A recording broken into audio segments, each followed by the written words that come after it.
Buenas chicos, este es un pequeño tutorial acerca de la asesoría 1 que tuvimos, entonces vamos a hablar acerca de la guía del grado octavo para el ciclo 2. Entonces vamos a conocer un poco nuestra guía, su estructura, su contenido y vamos a hablar de las primeras temáticas que se necesitan para desarrollar las actividades iniciales.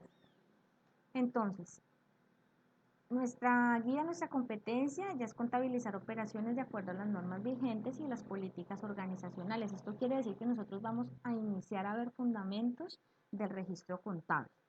La idea del producto de este proyecto es crear un plan único de cuentas personal. El plan único de cuentas son una serie de códigos que nosotros utilizamos en contabilidad para registrar todas estas operaciones que se realizan dentro de una empresa. Pero como vienen tantos códigos en el plan único de cuentas, entonces lo que vamos a hacer es crear un plan único de cuentas personal donde van a haber cuentas que nosotros utilizamos más a menudo, con más frecuencia, y mientras que las memorizamos por el uso o mientras que tenemos coherencia de cuáles usar, tenemos esa habilidad, pues vamos a tener un folletico con las cuentas más cercanas, las que más utilizamos, las que tenemos frecuentemente a la mano, para poder hacer nuestro registro y nuestros ejercicios contables de manera rápida. Entonces, bueno, vamos a ver. Mm, Nos dice acá la importancia del desarrollo de nuestro proyecto, las temáticas, acá las observamos, algunas actividades y sobre el final de la guía aparece las actividades que debes desarrollar. Acá yo les puse un cronograma de actividades semanales. Esto no quiere decir que me tengan que enviar evidencia semanal, quiere decir que yo les sugiero cómo ir desarrollando semana a semana la guía para que no se les acumule el trabajo. Pero la entrega realmente va a ser una única entrega con plazo hasta el viernes 18 de junio, máximo 3 de la tarde. La semana siguiente, después del viernes 18 de junio, va a ser la sustentación del desarrollo del proyecto. ¿Listo? Bueno, entonces vamos a hablar de la temática inicial, que es bastante importante y es las cuentas T, esquema y registro.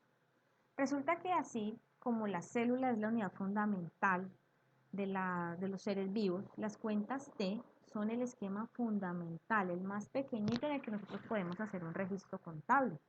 Recuerden que nosotros en la guía pasada vimos historia de la contabilidad, por allá vimos a un monje que se llama Fray Luca Paciolo, y él fue el que es el padre de la contabilidad moderna, fue el que hizo como este esquema, este registro, y hoy en día aún se mantiene con algunos cambios, pero es el registro básico de la contabilidad. Entonces, vemos el esquema de la cuenta T. El esquema de la cuenta T acá lo tenemos. Eh, Nos dice que esta cuenta T tiene 4 partes. La primera es el nombre de la cuenta, ¿cierto? Puede llamarse caja, puede llamarse bancos, puede llamarse compra de mercancía, bueno, el nombre que nosotros le vayamos, o el nombre que corresponda a esa cuenta. Ese nombre es de acuerdo al plan único de cuentas, pero por ahora pues le vamos a decir nombre de la cuenta. Está la columna de la izquierda, que es la columna del debe, así se denomina. El segundo elemento es la columna del haber, que es la que se encuentra al lado derecho. Encontramos la parte de abajo, que es la parte de los saldos, saldo débito, saldo crédito. Y encontramos que los registros que se hacen en la columna del debe se denominan débitos o cargos. Los registros que se hacen en la columna del haber se denominan créditos o abonos. Y entonces, chicos, ¿qué quiere decir registros? Pues que cada vez que nosotros escribimos una cifra en la columna del debe, estamos diciendo que estamos debitando o que estamos cargando, ¿cierto? En la columna del debe. O si hacemos registros de dinero o registros de cifras en la columna del haber, estamos diciendo que estamos acreditando o que estamos abonando en esa cuenta. ¿Listo? Bueno, volvamos a nuestra guía. En nuestra guía encontramos, bueno, acá nos habla de debitar, de cargar, de acreditar o de abonar. Nos habla de saldo deudor o de saldo acreedor. El saldo deudor es el mismo saldo débito, saldo acreedor es el mismo saldo crédito. Nos muestra nuestra guía un ejemplo de una cuenta T. Nos muestran un registro al lado izquierdo o en el debe por un valor de 70.000. Nos dice que cuando registramos aquí se denomina debitar. Nos muestran un registro en la columna del haber. Quiere decir que cuando registramos en la columna del haber se denomina acreditar, ¿cierto? También vemos en el siguiente ejemplo de cuenta T que nosotros podemos hacer más de un registro. En este caso tenemos 70.000 y tenemos otro registro de 50 en la columna del debe. Esto que nosotros realizamos en la columna del debe se denomina un movimiento débito, todo lo que se movió o se registró en esa columna del debe. Y también hay un movimiento crédito, quiere decir que, como ya les dije, podemos registrar más de un valor en esa columna de la cuenta T. Y se denomina movimiento crédito. Esos movimientos se pueden totalizar, es decir, se pueden sumar y saber cuánto fue el movimiento total. En este caso es un valor de 120.000 pesos y tenemos un movimiento débito por 120.000, tenemos un movimiento crédito por valor de 60.000. Una vez que tenemos esto, nosotros debemos como definir cuál es el valor que nos queda, ¿cierto? Y definir el valor que nos queda quiere decir determinar o definir el saldo. Aquí vienen los conceptos de saldos en la cuenta T. Nosotros en la cuenta T podemos tener saldos débitos o saldos créditos, de acuerdo a la columna en la que se ubique. Tenemos un ejemplo en donde hay movimientos débitos por valor de 80.000 y otro por valor de 60.000, para un total de movimiento débito de 140.000 pesos. Tenemos en el haber un movimiento crédito por 50.000, otro por 40.000 para un total de movimiento crédito de 90.000 pesos. ¿Y cómo definimos el saldo? Sencillo, al valor mayor que es 140.000 le vamos a restar los 90.000 de acá, una diferencia, una resta. Eso nos da como resultado 50.000 pesos. ¿Y a dónde los ubicamos? ¿En el debe o en el haber? Sencillo, los vamos a ubicar en donde esté el mayor valor, en este caso 140.000. Entonces los 50.000 los vamos a ubicar debajo de los 140 y decimos que este es un saldo de naturaleza débito. ¿Por qué? Porque está ubicado en la columna del debe. Lo mismo sucede con los saldos créditos. Tenemos acá unos movimientos débitos por valor de 70.000, unos movimientos créditos por valor de 160.000, hallamos la diferencia, es decir, al mayor valor le restamos el menor, a 160.000 le restamos 70.000, nos da un valor de 90.000 pesos y lo ubicamos en la columna del haber, porque de estos dos valores, el mayor es 160, entonces ubicamos los 90.000 o la diferencia debajo del mayor valor y definimos que es un saldo crédito. Entonces, chicos, para la actividad número 1 lo que vamos a realizar son los registros en las cuentas T, de acuerdo a lo que indica cada uno de los enunciados siguientes. Entonces, nos dice, y debemos determinarle también el saldo, o sea, no solamente registrarlos, sino sacar el total de los movimientos débitos, movimientos crédito y determinar el saldo. ¿Listo? Y decir si el saldo débito o si el saldo crédito. Entonces acá en una cuenta denominada caja, aquí ya nos están dando el nombre de la cuenta. Quiere decir que vean, acá ya no se va a llamar cuenta, sino se va a llamar caja. ¿Listo? Hacemos los movimientos. Acá hay un pequeño ejemplo que yo hice, vamos a borrarlos. Entonces nos dice registrar en la cuenta bancos los siguientes movimientos. Entonces acá tenemos que la cuenta ya se va a llamar bancos, ponemos el nombre de la cuenta ahí. Nos dice que de débitos tenemos 1.500.000, entonces vamos a registrar 1.500.000. Listo, luego dice que hay un movimiento por 2.600.000.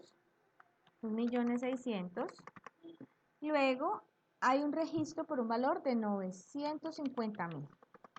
Listo, esos son los movimientos que corresponden a la columna de débito o la columna del debe. Ahora, los movimientos créditos son de 200.000,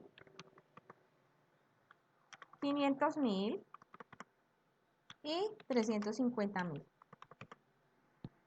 Esos son los movimientos. Una vez que los ubicamos, debemos totalizarlo o saber cuál es el valor de todo lo que se movió en el haber o en el crédito. Entonces, totalizándolos, tenemos un valor de 50.000. Chicos, ya que estamos iniciando en la asignatura, les voy a pedir un favor. En contabilidad nosotros vamos a respetar siempre las unidades, decenas y centenas, unidades de 1000, unidades de millón. Vamos a ubicarlos siempre así como nos aparece en la tabla. ¿Listo? No quiero ver que aparezcan esos puntos corridos, sino que todas las cifras deben ir en orden. Bueno, en la parte del debe totalizamos y nos da un valor de 5.050.000. Estos son los movimientos, el total de los movimientos del débito, el total de los movimientos del crédito. Ahora debemos hallar el saldo. ¿Cómo hallamos el saldo? Al mayor valor, que es 5.050.000, le vamos a restar el valor menor de 1.050.000. Nos da un resultado de 4 millones, que vamos a ubicar en ¿dónde? En el lado donde está el mayor valor. ¿Listo? En este caso, lo ubicamos aquí. 4 millones y decimos que es un saldo ¿qué? Débito. Es un saldo que está ubicado en la columna del débito. ¿Listo? Saldo débito. Perfecto. Así tenemos nuestro ejemplo y es lo que nosotros debemos hacer en la actividad 1. Ahora vamos a regresar a continuar viendo la actividad 2 y la temática siguiente. En esta sopa de letras que debemos desarrollar vamos a encontrar unas palabras que son fundamentales en la clasificación de las cuentas.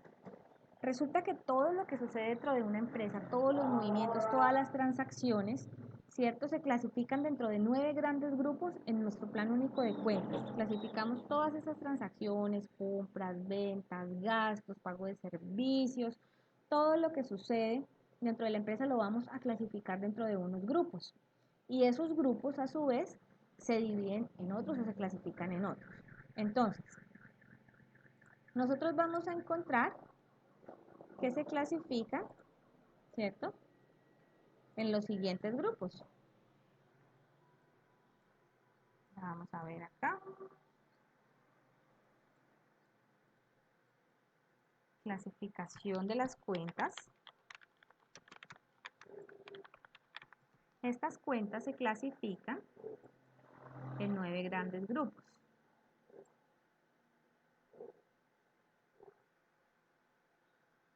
No encuentro dónde le inserto, insertar. Está en la parte inferior. Vamos a correr nuestra tabla para ver. Vamos a hacer una tablita sobre esta que ya estábamos trabajando, ¿listo? Encontramos que nuestras cuentas se clasifican en 9 grandes grupos. Vamos a insertar nuevamente. Entonces acá está. Tenemos 9. A 1, a 2, 3, 4, 5, 6, la 7, la 8 y la 9. Esas son la cantidad de clases en las que se clasifican nuestras cuentas. La 1 se denomina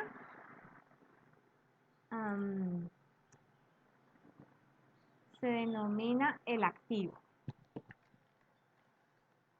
La 2 se denomina el pasivo. La 3 se denomina patrimonio. La 4 se denomina ingresos.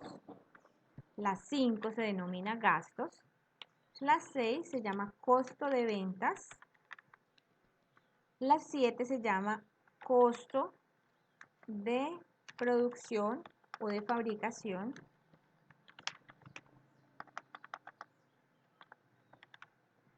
La 8 se llama de orden deudora. La 9 de orden acreedora. ¿Listo? Así tenemos la clasificación de las cuentas. Así se dividen en estos 9 grandes grupos. De estos 9 grandes grupos nosotros normalmente utilizamos estos primeros 7, ¿sí? Son los más frecuentes, son los que más utilizamos. Listo. Vamos a volver a nuestra guía y continuamos leyendo. Entonces, estos 9 grupos a su vez tienen una clasificación. Los 3 primeros, el activo, el pasivo y el patrimonio, se clasifican dentro de un grupo que se llaman cuentas reales o de balance, ¿cierto? Así. Este primer grupo ¿cierto? Vamos a agregar una columna acá. Vamos a insertar una columna a la derecha y vamos a indicar cómo se clasifican estas cuentas. Estas tres primeras se denominan cuentas reales o de balance. ¿Por qué? Porque con ellas elaboramos un informe que se llama balance general o balance de prueba. Con ellas se realiza un informe que se llama balance. La 4, la 5, la 6 y la 7 se denominan cuentas nominales. También se denominan cuentas transitorias, porque después de que se acaba el periodo contable, esas cuentas se cierran. O se llaman también cuentas de pérdidas y ganancias, porque utilizando los resultados de estas tres cuentas, nosotros podemos determinar si la empresa, si nuestra empresa tuvo pérdidas o tuvo ganancias durante el periodo contable, ¿cierto? Entonces, y estas últimas cuentas, ojo con estas últimas cuentas, que no es que sean menos importantes, sino que no son tan utilizadas por nosotros. Se llaman las cuentas de orden. Y está conformada por el grupo de orden deudoras y de orden acreedoras. Así clasificamos nosotros nuestras cuentas, ¿listo? Entonces, todas estas las clasificamos en un grupito. Vamos a ver si encuentro por acá cómo rellenarla. Ponerlas de azulito. Y estas otras vamos a ponerlas con otro color, amarillito, son las cuentas de orden. Esta no se nota tanto. Cuentas de orden y estas primeras son las cuentas reales o de balance. Entonces volvamos a nuestra guía. Aquí nos empiezan a hablar de cada una de estas cuentas. El activo, por ejemplo, es todo lo que la empresa tiene en dinero, en maquinaria, en bienes como, por ejemplo, automóviles, volquetas, todo lo que sea flota de transporte. También tenemos esta cuenta del activo, también representa todas las partes de propiedades, lotes, terrenos, edificaciones, casas, ¿cierto? Locales. Todo esto hace parte del activo, así como todas las mercancías que posee, mercancías para la venta. Bueno, los pasivos representan todas las deudas de la empresa, las deudas que tenemos con otras personas, las deudas que tenemos con empleados, las deudas que tenemos con el Estado, porque nosotros tenemos impuestos que pagar, o deudas por ejemplo, con los bancos también. ¿Listo? Y el patrimonio representa, la cuenta 3, la cuenta del patrimonio representa los aportes del dueño de los dueños de la empresa, lo que ellos dieron en un inicio para poder crear la empresa, si dieron mercancías, si dieron dinero en efectivo, pusieron plata en el banco, pusieron algún automóvil, alguna camioneta, todo esto está representado en la cuenta del patrimonio. Y el patrimonio es todo lo que yo poseo menos lo que yo debo, me da igual al patrimonio. ¿Listo?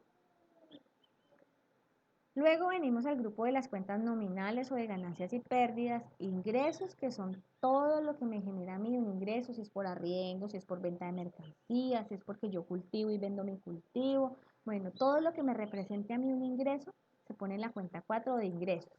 Los gastos, pues son aquellos, valga la redundancia, gastos como servicios, energía, pago de empleados, pago de la nómina de los empleados, de la salud, pago de algún abogado, algún contador para alguna asesoría, bueno, todo el mantenimiento, ¿cierto? Todos estos gastos se representan en esta cuenta, van metidos ahí en la cuenta 5. Los gastos y luego vienen los costos de venta. Este también es un valor que nosotros, un dinero que nosotros también, digamos, invertimos, pero a diferencia de los gastos, nosotros no lo recuperamos porque yo voy pago a la EMSA y la EMSA a mí no me va a devolver nada, ¿cierto? Pero en el costo de venta sí, porque por ejemplo yo compro mercancía para vender, entonces yo compro un jean en 70.000, yo pago 70.000, pero yo después lo vendo en 90.000, por ejemplo. Entonces ahí en esos 90.000 yo ya recupero los 70.000 que invertí de la compra allí y me quedan 20.000, ¿cierto? Entonces es la diferencia entre gastos y costos. Los costos se recuperan una vez que yo vendo mi producto o servicio. Los gastos no, no los recupero nunca. Y al final están las cuentas de orden. Estas cuentas de orden lo que pasa es que nos reflejan circunstancias o hechos o sea, que se deben ajustar dentro de la empresa, algunos impuestos, algunas cosas, algunos ajustes que yo debo hacer, entonces los hago mediante estas cuentas de orden. No son tan utilizadas porque son más a nivel de la persona que lleva la contabilidad, digamos el contador de nuestra empresa. ¿Listo? Bueno, hasta aquí, hasta este tema. Bueno, con este contenido vamos a realizar un esquema gráfico, ya sea un mapa mental de la clasificación de las cuentas. Recordemos que los mapas mentales están apoyados por imágenes o por gráficas o por dibujos que apoyan cada una de estas clasificaciones que yo haga, ¿sí? Nuestro esquema gráfico de mapa mental va apoyado por dibujos, ¿listo? Es decir, si decimos que, por ejemplo, el costo de ventas, entonces va a representar, entonces pues poner un peso, el costo de la mercancía, o en el gasto, si yo quiero dibujar el gasto de algún servicio, bueno, esa es la creatividad de ustedes, eso es lo que deben hacer y estas primeras 2 semanas son las actividades que deben realizar. Por eso el video va hasta aquí. La semana siguiente les estaré enviando uno nuevo explicando el tema que continúa y el tema que sigue, que es el tema de tabla dinámica de cuentas. Espero que les sirva esta explicación, chicos. Cualquier duda, cualquier inquietud, me escriben al celular, por favor, destinado para el apoyo a estudiantes. ¿Listo? Muchísimas gracias. Nos vemos.